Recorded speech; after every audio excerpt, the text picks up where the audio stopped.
Assalamualaikum warahmatullahi wabarakatuh. Halo semuanya, perkenalkan nama saya Heni Oktiana. Saya dari mahasiswa Universitas Lambung Mangkurat, program studi pendidikan khusus Fakultas Keguruan dan Ilmu Pendidikan. Baik, di sini saya ingin menjelaskan tentang teori tahapan perkembangan kognitif anak berkebutuhan khusus. Untuk itu, mari kita simak penjelasan saya sebagai berikut.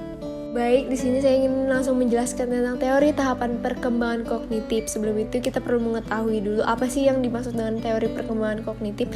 Di sini saya mengutip dari menurut Jean Piaget atau teori Piaget.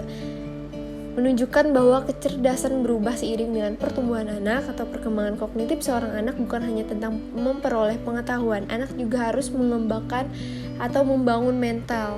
Perkembangan kognitif juga berfokus pada kemampuan anak untuk memahami sesuatu yang meliputi proses mengingat, pemecahan masalah, dan pengambilan keputusan. Kemudian ada 4 tahapan perkembangan kognitif anak menurut Piaget yang perlu diperhatikan oleh orang tua. Yang pertama ada tahap sensori motor, yaitu usia 18-24 bulan. Tahap sensori motor adalah yang pertama dari tahap 4 dalam teori Piaget ini mengenai perkembangan kognitif anak Piaget. Selama periode ini, bayi mengembangkan pemahaman tentang dunia melalui koordinasi pengalaman sensorik dengan cara melihat, mendengar, dengan tindakan motorik yaitu menggapai dan menyentuh. Di tahapan perkembangan ini juga kemampuan si anak masih sangat terbatas, namun ia bisa belajar mengenai sekitarnya dengan refleks dan rangsangan. Misalnya suka memperhatikan suatu objek dalam waktu lama, menari rangsangan melalui suara dan sinar lampu. Yang kedua ada tahap pra-operasional, kisaran antara usia 2-7 tahun. Tahap ini dimulai sekitar 2 tahun dan berlangsung hingga kira-kira sampai 7 tahun. Selama periode ini, anak berpikir pada tingkat simbolik namun belum menggunakan operasi kognitif. Artinya, anak tidak bisa menggunakan logika atau mengubah, menggabungkan, atau memisahkan ide atau pikiran.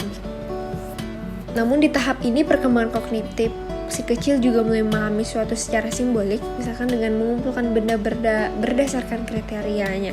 Sebagai contoh, mengumpulkan semua mainan berwarna merah, mengumpulkan mainan berwarna biru, dan sebagainya. Dan yang ketiga ada tahap operasional konkret, yaitu usia 7-11 tahun.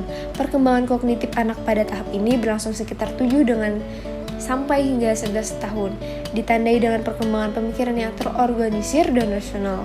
Piaget menganggap tahap konkret sebagai titik balik utama dalam perkembangan kognitif anak, karena menandai awal pemikiran logis.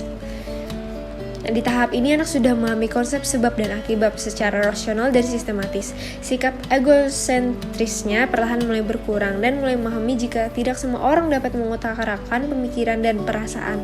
Dan yang terakhir ada tahap operasional formal, yaitu kisaran antara usia 12 tahun dan seterusnya. Perkembangan kognitif anak menurut tahap terakhir menurut Piaget dimulai sekitar usia 12 tahun dan berlangsung hingga dewasa. Pada tahap ini anak sudah memasuki usia pra-remaja, anak sudah memiliki kemampuan menggunakan logikanya untuk menyelesaikan permasalahan, menarik kesimpulan dan informasi yang didapatnya, dan merencanakan masa depannya. Nah, itulah 4 tahapan perkembangan anak menurut teori Piaget yang perlu kalian ketahui. Nah, jadi dapat kita tarik sebuah kesimpulan bahwa teori perkembangan kognitif Jean Piaget atau teori Piaget ini menunjukkan bahwa kecerdasan berubah seiring dengan pertumbuhan anak. Perkembangan kognitif seorang anak bukan hanya tentang memperoleh pengetahuan saja, anak juga harus mengembangkan atau membangun mental berdasarkan kemampuan dan perkembangan seiring bertumbuhnya umur anak tersebut. Terima kasih.